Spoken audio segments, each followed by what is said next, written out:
meus amigos, estamos iniciando mais um podcast, o Vale em Pauta.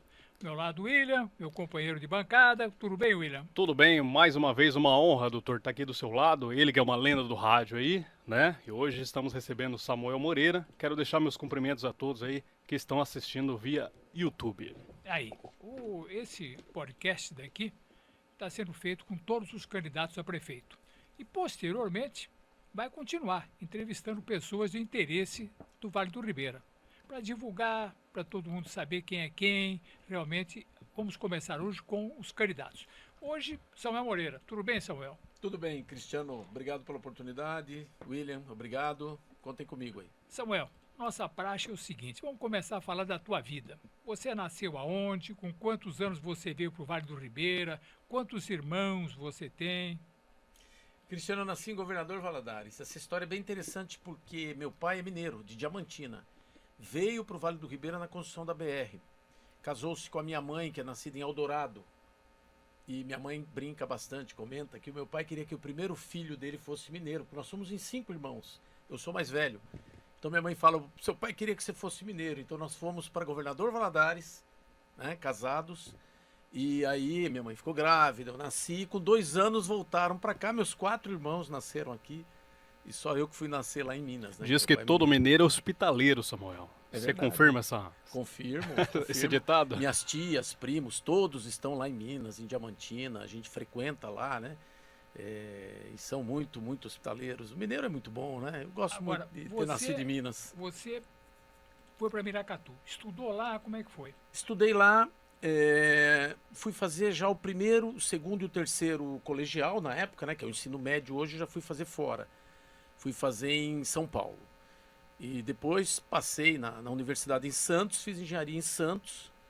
Trabalhei um pouco em São Paulo e voltei para Miracatu e depois vim para Registro, como engenheiro já da Sabesp. Aí você entrou na Sabesp. Entrei na Sabesp já em Juquiá. Trabalhava em Juquiá, depois vim para Registro. Eu lembro, era no tempo do Tunico Alonso, meu amigo. Tunico foi prefeito lá de era o Juquiá. prefeito, foi né? naquela época, sim. Foi naquela Eu lembro de época, você uma época naquela bastante interessante. Eu entrei como engenheiro, depois fui gerente lá de seccional, gerente de setor. 5 cidades que ficavam ali na seccional de Juquiá. Miracatu, Itariri, Toledo, Iguape e Juquiá. E aí depois eu vim para ser gerente de divisão, que aí era uma divisão já aqui em Registro. E depois fui ser chefe do departamento técnico de empreendimentos, técnico e empreendimentos de todo o Vale.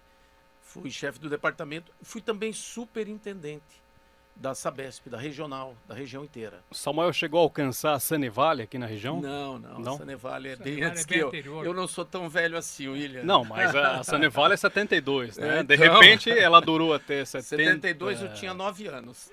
E aí durou a Sanevale, doutor. Eu conheço bem a Sanivale. Doutor que é bom de amigos memória, que- durou até 70 aí? Eu brinco assim. eu tenho 79? muito amigos, 73, né? Eu tenho muitos amigos que trabalharam. Eu brinco assim, eu tenho muitos Agora, amigos que trabalharam. seu pai no gostava Sanivale. de política, hein?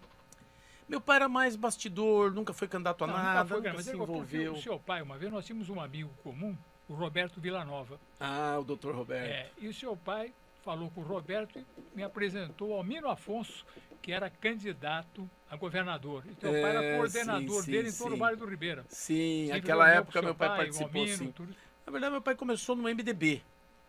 E aí o Quércia teve uma divisão com o Almino Afonso. O Almino Afonso era vice do Quércia e meu pai resolveu acompanhar o Almino Afonso contra o Quércia naquela época e preferiu acompanhar o Almino Afonso, mas que o Almino Afonso não foi bem sucedido na política. Mas o meu pai gostava mais de bastidor e tal. E Nada conta uma coisa, como é que você entrou na política? Eu entrei na política porque eu achei que tinha uma vocação, um idealismo. Acabei sendo candidato em Miracatu a prefeito uma vez, perdi. E é incrível, né? Porque 4 anos depois eu acabei vindo para Registro, tinha perdido a eleição lá, mas era gerente em Juquiá. E coincidiu logo em seguida, eu voltei para Juquiá, veio a minha promoção para Registro.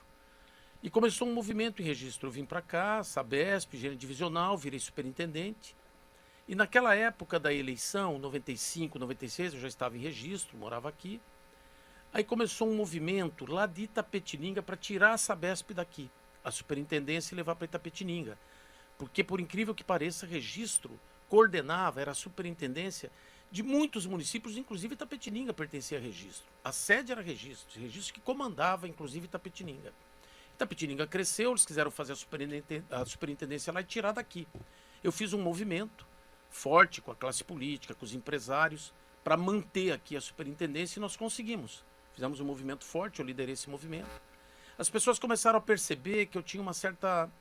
Quem sou eu para falar de mim, né? Eu acho que a gente não deve ficar falando da gente nem muito bem, mas que eu liderei aquele processo. E algumas pessoas começaram a achar que eu devia ser candidato a prefeito em registro. E aí tinham pessoas ligadas à associação comercial, que lutava muito para que a superintendência ficasse, alguns ligados à classe política, os companheiros da Sabesp. Nós, na Sabesp, éramos muito focados, e ainda hoje, em gerenciamento, em resultados, em dados. Então a gente gerenciava bem, a gente entendia muito de projetos. Eu fui chefe do departamento de empreendimentos, né, e obras, planejamento, tinha muito essa vocação. Percebia que era possível governar a prefeitura e bem, com toda essa experiência. Acabei aceitando esse desafio e fui candidato. E foi uma eleição que vocês conhecem, foi muito apertada, eram 8 candidatos. Eu cheguei com muito poucos votos de diferença, mas cheguei e ganhamos. Mas você casou em Casei em Miracatu. Miracatu. Esse mês, Cristiano, no dia 30 de setembro, agora esse mês ainda, eu faço 35 anos de casado. Né? 35 anos de casado. Minha esposa é nascida em Miracatu. Eu nasci em Minas, mas vim muito cedo para o Vale.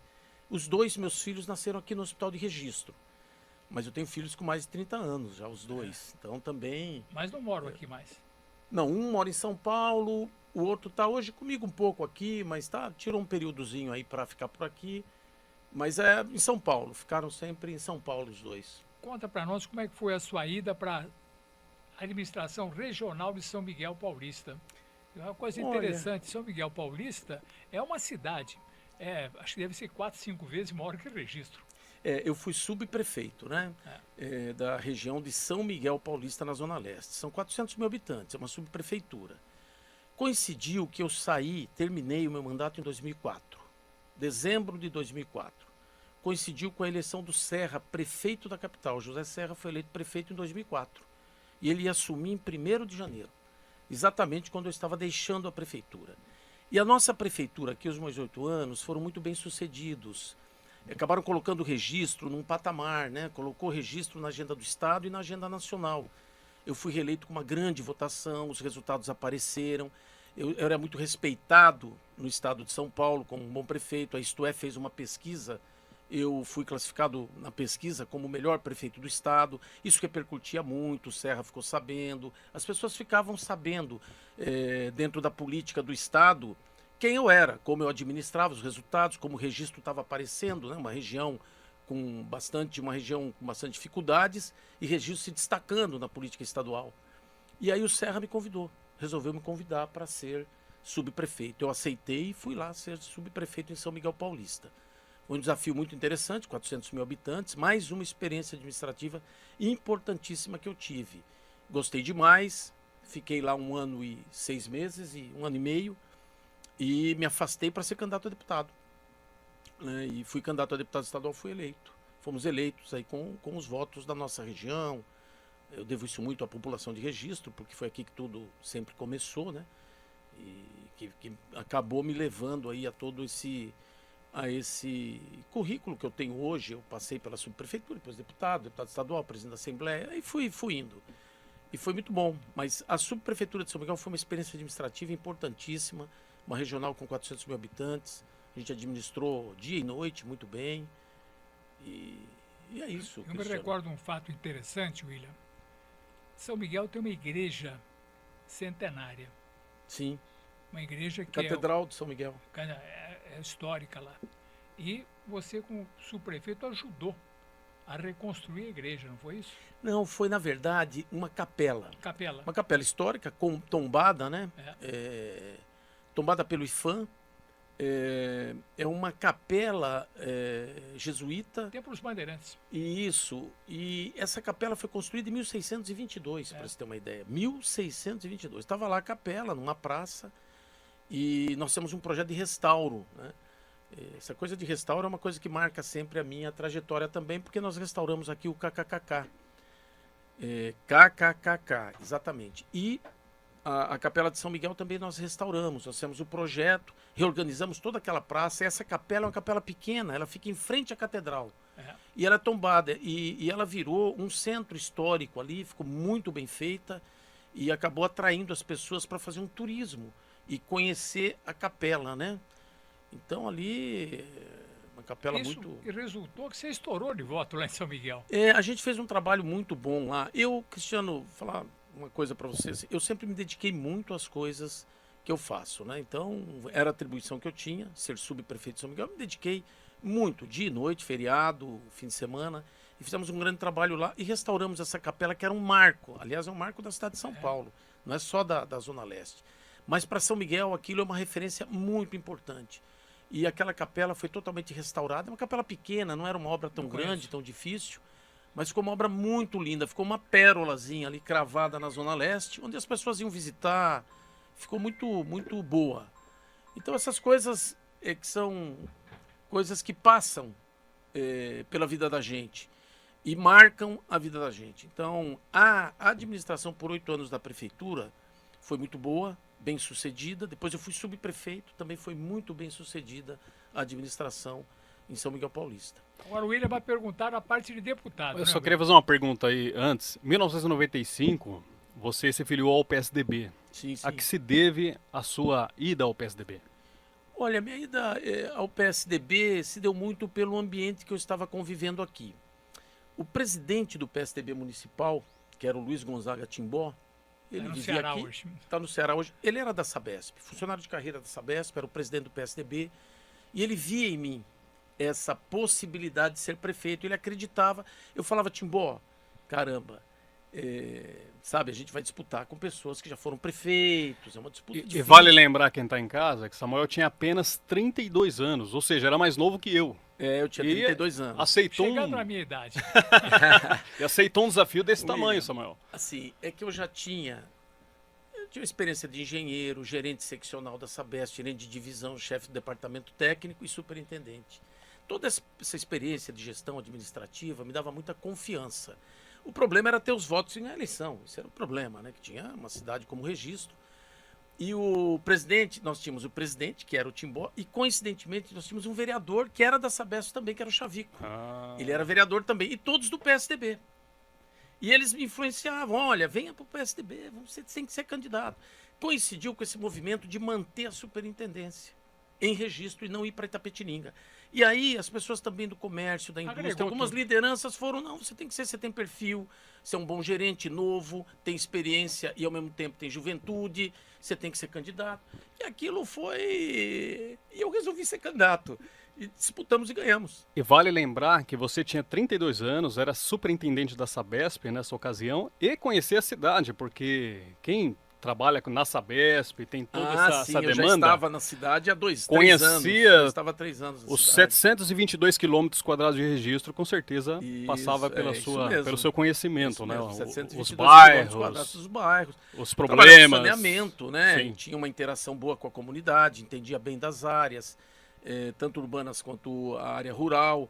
Então a gente conhecia bem. Eu estava aqui já há quase 3 anos, né? Trabalhando e vivendo e conhecendo as pessoas. E as pessoas da Sabesp me conheciam muito.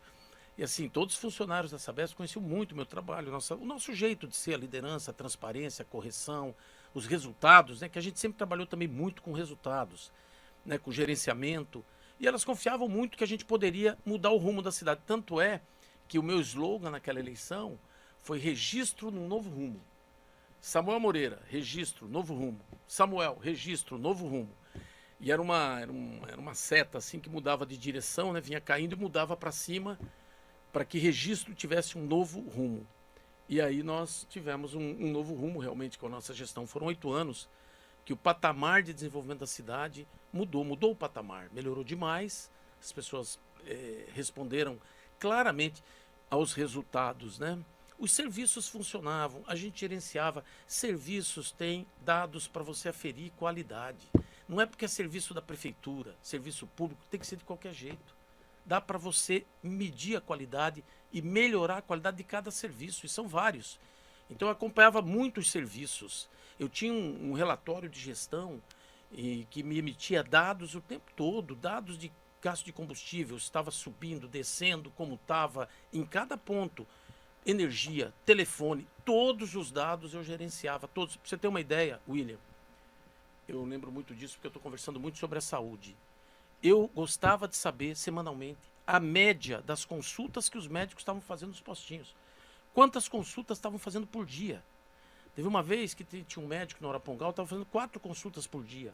Eu queria saber se o dia tem 8 horas, por que estava fazendo só 4 consultas? Então, eu procurava corrigir, chamava o médico, o secretário, conversava. Por quê? Ah, está fazendo plantão em Cajati, plantão em Jacupiranga e está deixando a prefeitura. Tem que escolher. Ou trabalha para nós, ou então dá licença, vamos por outro. Mas os dados estavam ali. E eu gerenciava os dados. Eu visitava postinho, para corrigir e fazer a coisa funcionar. Então funcionava e vai funcionar. A gente vai fazer funcionar de novo. É que quando fica solto, sem análise de dados, eu outro dia disse numa reunião, o prefeito tem que saber na ponta da língua quantos dias demora para trocar uma lâmpada em registro. Quantos dias demora para trocar uma iluminação pública? É um serviço que as pessoas pedem, que você cadastra naquele dia e quando termina o serviço a pessoa marca que terminou o serviço. Você sabe o período. Quantos pedidos foram e quantos dias cada pedido desse demorou para trocar. Você tem uma média. Então você tem que ajustar essa média para o ideal. Você não pode deixar de qualquer jeito ou não olhar. E aí você consegue trocar lâmpadas, por exemplo, que é muito importante para a segurança, rapidamente. Né? Desde que esse serviço, inclusive, é terceirizado e pago pela prefeitura. E a empresa tem interesse de fazer bem feito e receber. Então a prefeitura paga em dia, tem que ter qualidade. A coleta de lixo que eu implantei, William, quando eu implantei na prefeitura uma coleta de lixo, eu fiz a coleta, eu transformei a forma de coletar o lixo, eu fiz com hora marcada, não é o dia marcado. Era a hora que passava naquela casa. Tinha horário. E eu pus uma central de reclamação para que as donas de casa reclamassem se o caminhão não passasse, para eu ajustar o caminhão. Isso é uma empresa que faz. O fato é que se o caminhão atrasa 20 minutos, meia hora, o cachorro chega primeiro, o urubu chega primeiro e suja toda a rua, a frente da casa. Então tem como você dar qualidade para um serviço desse, porque é uma empresa que faz e a prefeitura paga. E ela tem interesse de fazer bem feito. Então você ajusta e bota qualidade no serviço. O que você não pode é deixar de qualquer jeito ao léu, porque as coisas desandam mesmo. Uma prefeitura grande, tem 3.000 funcionários, 2.400 diretos e 600, cerca de 600 terceirizados. UPA é terceirizada, coleta de lixo é terceirizada. Horário de ônibus, é a prefeitura que ajusta. Olha, então tudo isso, horário de ônibus tem que ter mais horários, mais linhas, você tem que ajustar, ver as rotas melhores, a forma de... Então, de transporte alternativo, se não enche um ônibus, enche uma van. De repente tem que ser com uma van, determinados bairros que não tem. Poxa vida, eu vi agora bairros que faltam água na estiagem. Como é que pode a cidade de Registro ainda ter bairros que faltam água? Votupoca não tem água. Falta água agora na estiagem. Socal, falta água. Jurumirim, falta água. Tem que ter um sisteminha de água. E a Sabesp é uma concessionária. Ela tem que fazer. E ela tem recursos para fazer. Eu tenho que ter projetos. Então eu tenho que estar em cima de tudo isso e viabilizar. E é possível, coisas pequenas que eu estou te falando. Vamos passar para a época de deputado. Como é que foi a aventura de deputado estadual? O primeiro do Vale do Ribeira, né? Sim. Olha, foram 2 mandatos de deputado estadual e 2 de deputado federal. Eu cheguei na Assembleia coincidindo com a eleição do Serra. Serra virou governador. Eu era subprefeito dele. Então ele me conhecia bem. Ele governador, eu deputado. Passou o primeiro ano. No primeiro ano, quando eu cheguei, ele já pediu para eu ser vice-líder do governo. Tá bom. No segundo ano, ele queria que eu fosse o líder da bancada. Ele falou, Samuel, você podia ser o líder da bancada, você tem perfil. Eu falei, é líder de bancada? Pô, isso é difícil, tem muita gente que quer, são 24 deputados, era a maior bancada. Aí eu disputei, inclusive, a eleição. Disputamos em 3 candidatos e eu ganhei a eleição para líder da bancada. Aí fui líder da bancada e depois o Serra saiu. Isso aí tudo foram os primeiros 4 anos. Eu fui líder da bancada e depois, no segundo e terceiro ano, fui reeleito líder da bancada. Aí não podia mais. Aí no 4º ano, eu teve a reeleição, eu fui reeleito. E coincidiu com a eleição do Geraldo Alckmin. O Geraldo Alckmin entrou e me escolheu líder do governo. Eu fui líder do governo. Aí fui líder do governo 2 anos, segundo mandato, e depois fui candidato a presidente da Assembleia. E aí fui eleito também com 90 votos dos 94 deputados. Fui eleito presidente da Assembleia.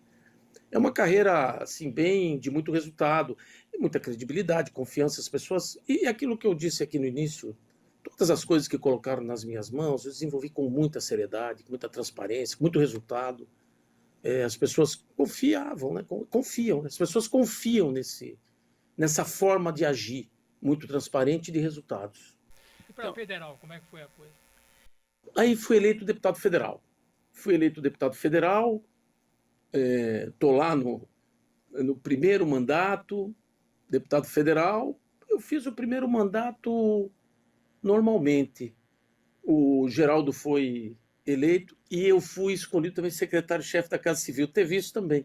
Fui secretário-chefe da Casa Civil do Alckmin, que ele me escolheu para ser o secretário-chefe da Casa Civil. Essa é uma coisa também que passa por relacionamentos. As pessoas conversam, vê o perfil. Eu sempre fui uma pessoa muito discreta e de resultado.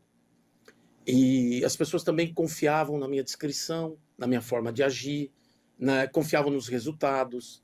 Né? E eu sempre procurei trabalhar em favor das pessoas e naquela atribuição que eu estava exercendo. Então, confiaram, o Geraldo me colocou lá de chefe da Casa Civil, eu fiz um trabalho. Fui reeleito, volta para Brasília, estamos lá, sempre trabalhando.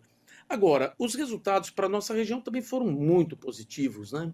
Porque quando você é deputado, você não é deputado só de uma cidade, você é deputado de uma região, você é deputado de várias cidades. Então, eu percorri muito as cidades, trabalhava muito pelas cidades da região. E tudo que a gente procurava trazer para registro, compartilhava muito com a região. Então, a gente trabalhou muito. Eu, quando era deputado estadual, para você ver como é a coincidência, tinha um financiamento de 800 milhões de reais. 250 nós puxamos para o Vale do Ribeira. 250 milhões. Era o financiamento do Banco Mundial, tinha que passar pela Assembleia. Eu era o líder do governo, comecei a negociar com o secretário e virei presidente da Assembleia. Resultado, trouxemos o Hospital Regional para cá. Trouxemos dentro desse hospital o Escritório Regional da Saúde, a DRS, a Diretoria Regional, aquele prédio, o hospital e 15 unidades básicas de saúde, uma em cada, essa da Pedreira, aqui do lado, onde nós estamos, também estava dentro desse financiamento. 250 milhões dos 800 que era para o Estado, 250 vieram para o Vale do Ribeira, esse hospital também, que hoje faz... Enfim, e sempre atuando ali, os programas, Poupa Tempo, Vale do Ribeira. Quer dizer, a gente inseriu a cidade de Registro do Vale do Ribeira no contexto do Estado. Tinha agendas muito fortes de governador, secretário, sempre no Vale do Ribeira. A visibilidade do Vale do Ribeira era muito grande, porque tinha um deputado, e a gente atuava bem como líder, como presidente da Assembleia. Então, isso tudo trouxe muitos recursos para a região. Então, a gente, por exemplo, essa estrada de 7 barras, você falou recentemente do Tonico Alonso, prefeito de Juquiá. Ele já lutava quando era prefeito de Juquiá pela estrada que liga 7 barras a São Miguel Arcanjo. E nós conseguimos fazer quando eu era deputado.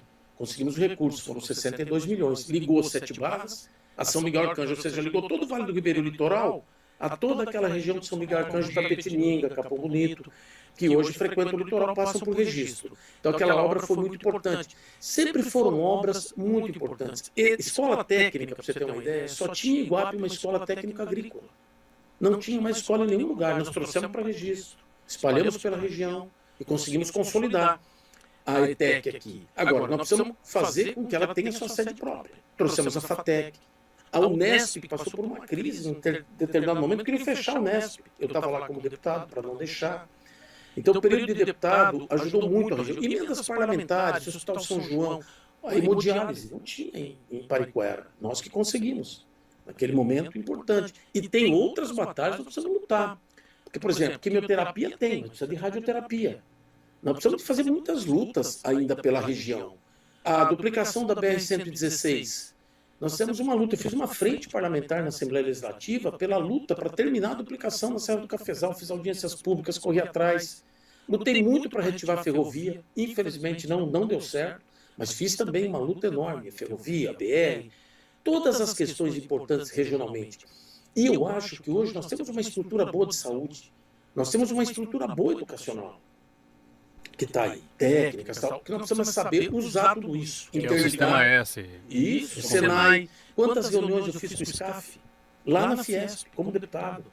O SCAF tinha até assessor parlamentar para cuidar da gente. Só um detalhe, você acha que registro apresenta mais potencial hoje do que foi o seu primeiro mandato lá em 97? Sim. Você acha que Registro tem potencial de se tornar uma referência um dia? Nossa, é uma pena até o que está acontecendo com a nossa cidade. O potencial é tão grande e ele fica minimizado.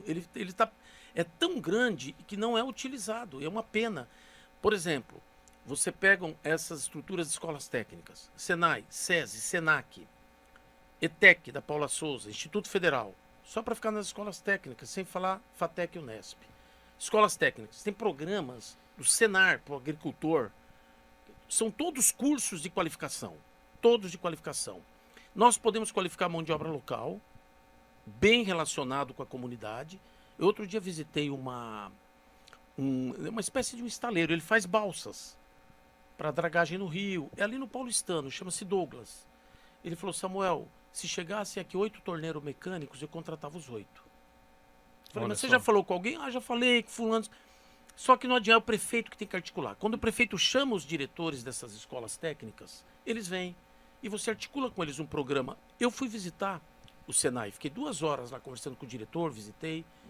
Eles podem proporcionar cursos gratuitos nos bairros de geração de renda. Então, por exemplo, se tiver um local, um centrinho comunitário, uma associação de bairro organizada, é uma pena que você vai visitar o Jardim São Paulo, o centro comunitário está abandonado, todo destruído. Você vai no Serrote, a associação que eu frequentei, a Associação de Bairro do Jardim São Paulo funcionava naquele prédio do centro comunitário que eu fiz. Está abandonado, não tem mais associação de bairro. No Serrote tem lá a Ambase, a associação de bairro está largada. Quantas reuniões eu fiz ali de associação de bairro? Ele disse assim para mim, Samuel, se tiver um lugarzinho e a prefeitura colocar os fornos, a gente faz cursos de qualificação para panificação, para salgados, de graça, para gerar renda para as pessoas. Então o potencial é grande. E outra, se você organizar os diretores, nós podemos ter um projeto, um plano, para a gente poder atrair também empresas. Você fornece mão de obra para a comunidade local, empresarial local, qualificação de mão de obra na medida em que eles precisam e querem qualificar. Então nós organizamos um programa junto com eles para qualificar, direcionado também à mão de obra local e regional, mas de fora, prospectar empresas. E dizer para as empresas o seguinte, nós temos um projeto aqui que se você precisar ou quiser investir em qualquer lugar do estado, eu te ofereço a qualificação da mão de obra para você local. Eu qualifico para você. Se você tiver 100 empregos, eu qualifico 100 pessoas aqui para você. Se você quiser instalar uma empresa com 200 empregos, eu qualifico os 200 empregos para você. Nós organizamos e juntamos o diploma ao emprego. Não só o diploma, para as pessoas se formarem e ter que buscar emprego fora.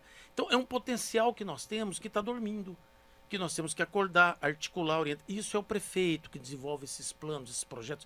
E tem muitos outros. Nós temos, por exemplo, dentro de registro, pouca gente sabe, uma capacidade enorme de inovação, de tecnologia e inovação. Agora, veja como é difícil. Uma cidade onde você vai ali, do nosso teto para lá para o Paulistano, já cai para 3G a conexão. Tem problemas de conexão na cidade. Agrochá também, né? Agrochá também. E a prefeitura tem que se ligar nisso e ir atrás. Porque isso tudo gera emprego e gera desenvolvimento. Então, hoje tem aqui na Unesp, por exemplo, um esforço do pessoal da Unesp e do pessoal do Instituto Federal também para estimular startups de inovação. Com tecnologia, startups de inovação. Veja o que é uma startup de inovação. São pessoas que desenvolvem novas tecnologias para inovação que você tem que abrigar. Quando você chega lá, aqui tem um aquário de ideias. Tem várias pessoas desenvolvendo suas startups para poder ganhar recursos, empreendendo, fazendo startups. O que eu penso em fazer? Um centro. Eu penso em fazer um centro tecnológico, porque tem dinheiro para distrito tecnológico. Várias cidades têm, conseguem. Nós temos que fazer um centro modesto, mas onde as pessoas consigam ficar juntas, onde as pessoas consigam um espaço coletivo para que eles possam compartilhar e desenvolver ali a sua startup, para depois evoluir como uma incubadora de startup, de inovação e tecnologia. Nossa cidade tem potencial para isso. Queria fazer uma colocação, eu sempre tive batido aqui, uma questão grande é um centro de eventos, porque o evento traz muito movimento. Reuniões, pessoal que vai fazer, não é só festa, também eventos culturais, etc. E nós não temos no Vale do Ribeira, esse Povale acabou, praticamente, não tem um auditório grande aqui, não tem um teatro municipal, cidades menores têm. Hoje tudo que está acontecendo está indo para Pariquaraçu, está indo para outras cidades e nós aqui. Você tem algum plano com relação a isso? Você tem toda a razão. É lamentável o que está acontecendo. Eu fiz 8 Expovales grandes. Tal. Nós vamos fazer, temos que fazer um centro de eventos, nós temos que fazer parcerias, uma PPP para poder criar um centro de convenção. Nós temos um plano para isso sim, Cristiano. Nós queremos fazer uma PPP para centro de convenção e nós queremos restabelecer o nosso centro de eventos. Hoje, Iguape tem um centro de eventos melhor e maior que o nosso. Cajati tem um centro de eventos melhor e maior que o nosso. Pariquera tem. As feiras estão indo para outros lugares. Você pega a feira da bananicultura, né? A Fei Banana, está em Pariquera. Sim. E isso é muito ruim. E você tem razão, Cristiano. Aqui... E nós temos uma malha hoteleira excelente. Excelente. Tanto é que as pessoas fazem a feira lá e vêm dormir aqui. E vão e Sou voltam. testemunha E às disso. vezes vêm almoçar aqui e Uma rede de voltam. restaurantes, por exemplo, comida japonesa que está na moda, que tem 4 ou 5. E é ruim para o expositor, é ruim para quem vai visitar. Então, nós temos que voltar a trazer tudo isso para registro. Porque, como disse o Cristiano, isso gera emprego, dinheiro circula, gera oportunidade para os hotéis, promove a cidade. Em 98, Samuel, você tornou a Expovale o calendário anual da cidade, Sim. né? Você era um evento que tinha um intervalo de 3, às vezes 2 anos. Você, a partir de 98, tornou ela anual. Sim. O Fantin acabou com ela em 2014, né? E o Hirota prometeu e Não nunca fez nada. voltou. E eu considero a Expovale uma vitrine da região. Porque se tem algo que possa vender a nossa região, trazer um resort ou qualquer outro investimento, é o tal da Expovale. A Expovale vai ser realidade no governo Samuel Moreira? Vai ser realidade. Nós vamos voltar a ter Expovale como essa vitrine que você falou, porque a nossa força é muito grande do ponto de vista do agronegócio, do comércio, dos serviços. Registro é uma cidade que tem um potencial enorme e é capital da região. É aqui que as coisas têm que acontecer e vão voltar para acontecer. Aquele local ali onde é a Expovale, a gente fazia Expovale, ali a gente fazia a Festa da Solidariedade, que foi criada também pela minha esposa na época. Nós temos a primeira ali, ajudando as entidades. Era uma festa da família. As entidades todas ganhavam recursos para fortalecer as suas atividades, as entidades sociais. Ali já era feita a festa do sushi. Já estavam começando a ter vários eventos, já era para ter vários eventos ali. Ficamos sem nada. Nós vamos reativar, vamos ver, vamos fazer outro, nós vamos atuar bastante nesse sentido. Maravilha. Uma pergunta padrão para todos os candidatos. Eu quero que o senhor faça um balanço da campanha até aqui. Olha, eu estou gostando demais. Esse contato direto com o povo é muito bom. É uma atribuição muito diferente da de deputado. Deputado, você arruma recursos. Aí você volta para sua atividade, analisando projetos de lei, o estado inteiro. Você é deputado federal, você analisa questões nacionais. Esse contato do dia a dia da vida das pessoas, do seu João, da dona Maria, do seu José, é um contato extraordinário. Você verificar que você pode mudar, e nós vamos mudar, por exemplo, gerenciar bem um serviço de saúde. Quer dizer, outro dia um trabalhador me falou uma coisa, Cristiano, um trabalhador de uma empresa. Ele falou, olha, seu Samuel, o que eu preciso, eu e a minha família? O que eu preciso? Eu preciso ter tranquilidade e segurança de que se eu tiver um problema na minha família de saúde, se eu tiver um problema de saúde, eu vou ser atendido e acolhido e vai ter encaminhamento. Eu quero ter essa tranquilidade. Eu quero ter tranquilidade de poder deixar meu filho na escola, seja uma escola boa, pintadinha, não precisa de luxo. Eu quero que ela esteja só em ordem e que ensine bem meu filho. Ele quer ter só essa tranquilidade. E horário de ônibus. Olha o que ele pediu. 3 coisas básicas que não estão funcionando em registro. As pessoas não têm plano de saúde, William. Só 5% tem plano particular de saúde. 95% depende do sistema funcionando bem. E é possível funcionar bem. E quem tem plano de saúde sempre tem um sobrinho, ou a mãe, ou a avó, ou o neto, que depende do sistema de saúde. O saúde não é porque é serviço público que não tem que ter qualidade. Tem que ter qualidade, é possível oferir qualidade, é possível gerenciar bem. Horário de ônibus também, escola também. Nós vamos ter a escola melhor que todas as outras da região. Eu, quando fui prefeito, a nossa escola era uma das melhores da região. As pessoas queriam trabalhar em registro, pôr os filhos na escola da prefeitura, porque era tudo organizado, limpo, em ordem, eu acompanhava. O uniforme chegava no primeiro dia. Hoje não chegou ainda. O uniforme desse ano não tem planejamento. As escolas estão ficando deterioradas, não tem ambulância. Olha, sinceramente, nós vamos mudar tudo isso para valer.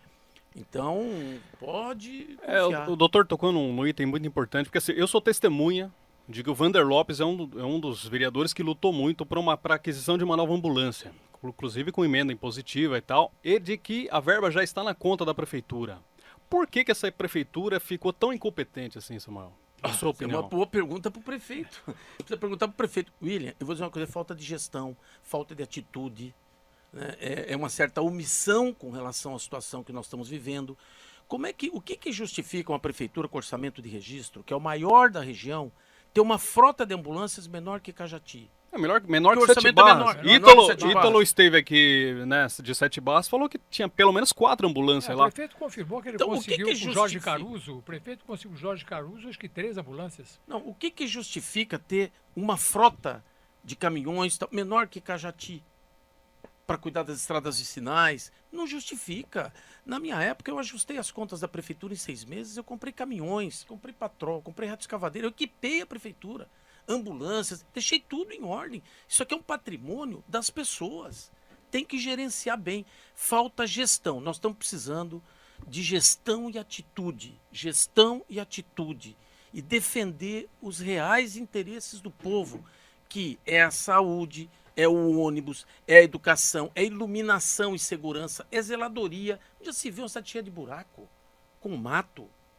Quer dizer, o mínimo, para você ter uma ideia, quando eu era prefeito, eu limpava as bocas de lobo. O sistema de drenagem eu limpava no inverno para enfrentar as chuvas do verão. A dengue eu enfrentava, eu dava entrevista, eu conversava com as pessoas, eu reunia nas associações de bairros.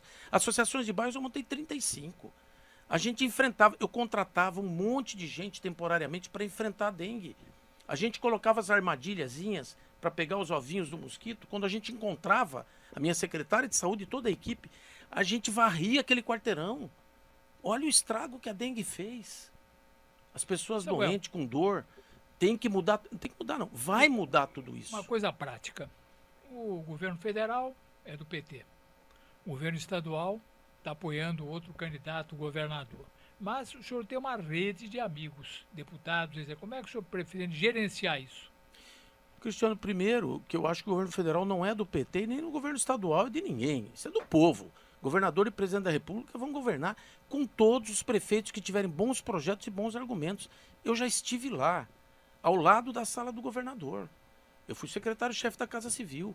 A gente respeita os prefeitos. Você respeita a decisão do povo. E aquele prefeito representa a população da cidade. Bons projetos e prefeitos que a gente percebe que tem capacidade de executar, sabe tirar do papel, que as coisas acontecem. E prefeitos corretos, que sabem dar o crédito para o governador, sabem dar o crédito com aquele recurso, não ficam escondendo, não ficam fazendo jogo político partidário, não ficam fazendo oposição. Onde já se viu um prefeito fazer oposição ao presidente da República? Um prefeito fazer oposição ao governador do estado? O prefeito não é para isso, acaba perdendo as coisas. Né? Então, nós vamos fazer parcerias com o governo do estado e com o governo federal. Todos os projetos levaremos e temos articulações, eu sei o caminho. Fui deputado 4 vezes, 2 estadual, 2 federal. Conheço. A nossa aliança de partidos tem 309 deputados federais, os nossos partidos. Tem 70 deputados estaduais, os 94. E fora a amizade que eu construí nesse tempo todo com vários deputados que vão abrir portas. Conheço o governador, conheço ministros, conheço as pessoas. Então, nós vamos abrir as portas de registro e vamos abrir as portas do governo do estado, do governo federal, para trazer recursos, aumentar os investimentos na cidade, gerar obra, fazer obras importantes para a cidade, porque obra gera emprego e uma pessoa empregada, ela compra no supermercado. A empresa que está fazendo a obra compra no material de construção. Nós precisamos fazer com que o dinheiro circule com novos investimentos na cidade. É a grande engrenagem do desenvolvimento, né? Sim. Candidato, para quem baixou seu plano de governo, está lá marcado que o senhor pretende finalmente concluir um velho sonho do registrense, né? Que é a implantação de viadutos sobre a Regis Bittencourt, né? Vou até pegar uma colinha aqui para não errar. O senhor prevê a ligação da área central com a Vila Ponce / Pedreira, né? Jardim da Esperança para o Jardim das Palmeiras / Faculdade, Bloco C e D, além de acessos do bairro Capinzal e bairro Ribeirão Branco das Palmeiras. Como e com qual recurso fazê-las, candidato? Nós vamos fazer com recurso do governo federal. Isso é uma concessão, é uma rodovia concessionada. O governo federal tem muito dinheiro. O governo federal cuida não, porque quem cuida é a gente, são os municípios que cuidam de si próprio. Mas o governo federal, hoje ele libera recursos para 5 mil municípios. Então nós temos que ter a capacidade de levar bons projetos e bons argumentos. Veja, não é justo uma BR-116 que corta a nossa cidade. Você pega o trecho, vamos pegar só o trecho ali da Expo Vale até Arapongal. É uma avenida para nós, a gente circula nela o tempo todo. Então o governo federal tem sensibilidade e nós temos que ter os bons projetos. Então um projeto que quando você liga ali o nosso teto, você liga até o Spani, aliás, aquele asfaltamento fui eu que fiz. quando era prefeito. Você pega do nosso teto, sai lá no Spani, passando pela faculdade, passando pela Bromélias, ali você liga ali no Spani. Ali tem que ter um viaduto ligando no Jardim Esperança, para você poder passar por cima, e a prefeitura tem que fazer uma avenida, que é ali do Jardim Esperança até o Blue e o Agrochá, porque tem uma estrada de terra ali, que passa pelo Satoru Sasaki. Você tem que asfaltar ali e transformar numa avenida. Um viaduto ou avenida, você sai lá no Agrochá. Então, quem sai dessa região do nosso teto paulistano, Jardim São Paulo, Registro B, Não precisa sai, cair na BR. não precisa nem vir na cidade. Ela vai direto para aquela região sem passar pela cidade, esvaziando mais esse viaduto que tem aqui no Ongarato, que é super congestionado. Tem que fazer uma passarela na Wilde José de Souza, um viaduto na Wilde José de Souza, sim. Tem que fazer essa ligação da Vila Ponce com Bromélias, que é toda esburacada, largada, cheia de mato, sem zeladoria. Recentemente até tivemos problemas gravíssimos, aí, tragédias na área de segurança, que nós vamos fazer um trabalho também de segurança muito forte, junto com a Polícia Militar e junto com a Polícia Civil. Iluminação Trabalhar em também, né? isso, problema, Lugar trabalhar escuro, na integrado, verdade. olhando os dados, verificando, mas nós vamos fazer um sistema viário. Então, não é só, olha, vou te dar uma solução simples. Esse viaduto da Fiat precisa de uma alça ali. Se você fizer uma alça ali, você não precisa ir mais lá na rotatória, que é aquela rotatória das bolas da imigração. Só fazer uma alça ali. Eu tenho que levar esses projetos para o governo federal, explicar para o ministro, explicar para os deputados, trazer aqui, mostrar para eles que com essa alça eu tiro um monte de veículos da cidade que posso passar. Falta uma alça e é possível fazer. E isso é concessionado. Se eu não correr atrás, eu vou te contar um episódio que me deixou muito, muito, muito estarrecido. E é uma das primeiras ligações que eu vou fazer, se Deus quiser, no dia 7, vai ser para Artéres. A Artéres fechou ali a passagem do Capinzal, de um dia para o outro. Aliás, a Artéres foi embora da cidade e ninguém deu importância. O prefeito tinha que ter corrido atrás. O que vocês precisam para ficar aqui? O que vocês precisam? Por que fechou aquele acesso do Capinzal, quando poderia ter reduzido a velocidade, sinalizado bem, dado mais segurança por enquanto, até negociar um para passagem? Porque se você pegar da Expo Vale até o Petropem, enquanto não tiver um viaduto no meio, todas aquelas áreas ali, depois do viaduto da Expo Vale, não vão se desenvolver. Porque o cara tem que ir lá no Petropem para voltar. E isso inviabiliza o custo das coisas. Então vai ter que ter um viaduto lá, tem que ter um viaduto da região. Quando você pegar do Arapongal até o Serrote, vai ter que pensar num também, que são obras de médio e longo prazo. Agora, esse viaduto do Spani, esse viaduto aqui do centro, tudo de curto prazo. Essa alça, olha, como é que pode nós convivermos com marginais tão estreitas? As pessoas andando de bicicleta e a pé para ir no hospital, ou para ir no Buenos Aires trabalhar, correndo risco, tudo largado, abandonado. Não, eu vou conversar com a Artéres no primeiro dia, se Deus quiser eu for eleito no dia 7. Vai ser uma das primeiras ligações que eu vou fazer no dia 7. Eu quero conversar com o chefe da Artéres, da concessionária, eu quero planejar as ações. Eu quero planejar. Na época que eu era prefeito, com a concessionária, eu conversava, chamava esses taludes de mato, eles cortavam tudo, porque eu exigia que cortasse, que mantivesse limpo, tudo iluminado. Isso faz parte do contrato deles. Tem que ter marginal, tem que ter calçada, ciclovia do Arapongal, largada. Peraí, vamos decidir quem é que vai fazer. Ah, não são vocês, é a prefeitura vai fazer. Ah, não é a prefeitura, você vai fazer. Porque não pode ficar um empurrando para o outro. Isso não existe. Sem dar satisfação para o povo. Tem que manter iluminado, tem que ter calçada, ciclovia. Nós vamos transformar esse trecho urbano da Expo Vale até Arapongal. Tem que mudar. As pessoas aqui na Vila Ouro estão morrendo atravessando aqui, ó, atropeladas, porque tem que parar ali na Vila Ouro, não tem uma passarela, não tem nada, atravessam 2 pistas e um canteiro central, senhoras de idade, porque não tem dinheiro para pagar ultrapassagem, porque descem do ônibus, quando, na verdade, poderiam ir até o ponto final e vir até a Vila Ouro sem pagar uma passagem, pelo menos até fazer a passarela. Mas ninguém ouve essas pessoas. A prefeitura não está ouvindo, a prefeitura não está ouvindo e essas pessoas estão correndo risco. Essas pessoas não estão sendo ouvidas e estão correndo risco todos os dias por falta da prefeitura atuar, chamar a empresa de ônibus, chamar o secretário. Escuta, vamos ver quantas passagens são, quanto custa, garante para elas um trechinho a mais, né, do Arapongal, do ponto final até a Vila Ouro. Não, elas têm que atravessar na chuva, no sol, porque às vezes não tem dinheiro para pagar uma passagem. Tudo questão de diálogo e questão de chamar a concessionária, porque essa rodovia para nós é uma avenida. Ela é uma rodovia, mas para nós é uma avenida. Nós utilizamos ela todo dia. Isso vale para a estrada de 7 Barras, que corta a nossa cidade no meio. Corta aqui, ó, corta aqui da Fiat, do viaduto, até ali o Rattori, até lá o São João, a entrada para São João. Corta no meio. Tem que urbanizar, melhorar, calçada, ciclovia, alargar, 2 pistas, fazer saídas antes de chegar na rotatória. William, quem vem de 7 Barras, por exemplo, ele não pode sair um pouco antes ali no Almir, se você alargar, deixar bem sinalizado, o cara vai pro RBBC, pro Caiçara, ele já sai antes de chegar na rotatória, você tira os carros da rotatória. Né? Daqui para lá, da Fiat para lá, andando até a rotatória, o cara não pode ter um acesso à direita, cliente já sai na avenida sem entrar na rotatória. O governo do estado pode fazer, tem dinheiro. Eu tenho que ter os projetos e junto com eles discutir a solução. Eu fiz aquela rotatória quando eu percebi, há 25 anos atrás que estava tendo acidente, eu era prefeito, que ia começar a ter acidente. Eu fiz a rotatória. Aquela rotatória lá fui eu que fiz. Eu coloquei as guias, enchi de terra, pus grama, sinalizei bem, planejamos todo o projeto, fizemos uma rotatória 25 anos atrás. O problema é que faz 25 anos ela continua do mesmo jeito. E o quanto de carro que aumentou? Então, a nossa cidade está parada e nós precisamos pôr ela para andar. Eu sempre falo, a prioridade é colocar a cidade, arrumar a casa, colocar ela no eixo. Precisa arrumar a casa está desarrumada, coisas pequenas, simples, que a prefeitura não enxerga, são pessoas em situação de rua, a prefeitura não enxerga, não tem solução. É o tempo todo os problemas se acumulando. Por isso nós vamos fazer agora uma transformação na cidade de novo. William, com você que está chegando o Tá término chegando do o nosso momento. tempo. Samuel, o povo quer saber o seguinte. Mês passado, mês de agosto, saiu um jornal intitulado A Voz de Registro. Uma linguagem muito favorável a um dos seus adversários, né? De que quando te apresentava uma matéria que te citava, levava o leitor a entender de que você ganhando a eleição, daqui 2 anos você abandonaria para disputar um novo pleito como deputado.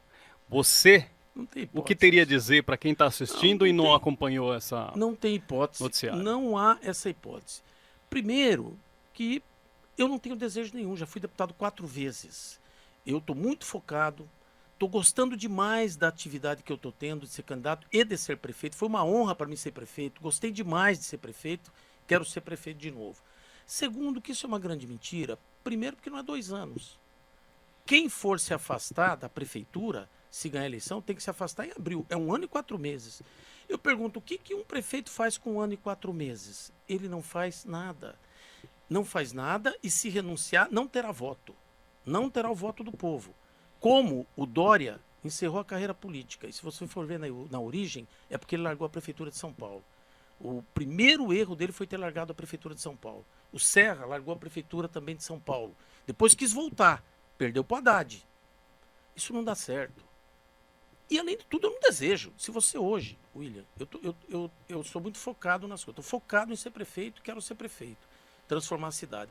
Se você colocar uma cadeira aqui para mim de deputado e uma cadeira de prefeito, eu quero a de prefeito. Eu agora quero ser prefeito. Eu estou gostando dessa atividade, de revolucionar, de transformar a nossa cidade, uma cidade muito melhor. Eu tenho convicção que eu posso fazer e que tudo que eu quero fazer, muitas coisas eu farei, inclusive em 6 meses. Serviços eu quero mudar em 6 meses. Serviços eu acho que é uma coisa que depende muito das pessoas, de qualificação, treinamento, da compreensão dos funcionários, depende muito da minha liderança, de eu atender os funcionários nas suas reivindicações, eu preciso muito deles e eles também têm reivindicações que serão atendidas. Nós fazermos um trabalho remando todo mundo para o mesmo lado, um acolhimento, isso vai fazer com que os serviços já mudem, melhorem. Mas obras levam tempo. Então obras às vezes levam 1 ano, e eu não farei tudo em 1 ano e 4 meses. Na verdade, eu quero ficar 4, e se Deus quiser, eu quero ficar 8 anos. Eu quero fazer muita coisa. E eu sei que é possível fazer. Eu ando por aí, percebo que é possível fazer, que eu vou fazer. E para mim está ótimo. Eu gosto, sei fazer, tenho experiência, vou colocar toda a minha energia nisso e sei que é possível fazer. Eu olho, tenho essa experiência. Já fui prefeito 2 vezes, deputado 4 vezes, conheço o caminho, estou preparado, quero ser prefeito. Ninguém vai tirar da minha cabeça ser prefeito, William, nem para nós nenhum chegamos- cargo que não seja prefeito. Chegamos ao final do nosso tempo, porque podcast Vale em Pauta tem que ser igual para todos os candidatos, Sim, né? William, a tua palavra aí, derradeira.